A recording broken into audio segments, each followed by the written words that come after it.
The US and China have both imposed heavy tariffs on each other's products after Washington made the first move on Friday, accusing the US of launching the biggest trade war in history. Beijing also immediately filed a complaint to the WTO. Cha Sang-mi with more. Analysts are labeling it a dark day for global trade. In the wake of the back-and-forth retaliatory tariff volley between Washington and Beijing, the U.S. finally pulled the trigger on Friday, imposing a 25% tariff on $34 billion worth of Chinese goods. As predicted, China didn't take the move lying down. Beijing's foreign ministry immediately retaliated with equivalent duties on the same dollar amount of American products, ranging from soybeans to pork.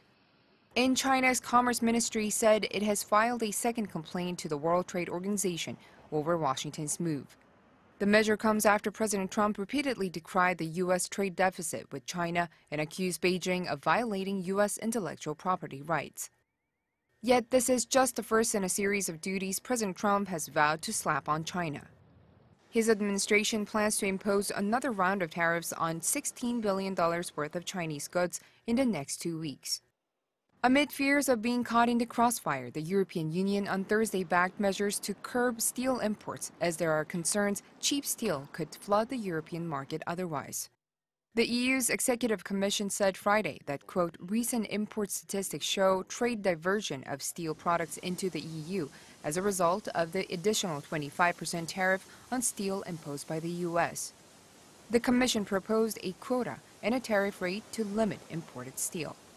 Reuters reported that 25 EU member nations voted in favor of the measures, but 3 abstained. The bloc has also imposed its own duties on $3.3 billion worth U.S. imports, including bourbon and motorbikes. Cha Sang-mi, Arirang News.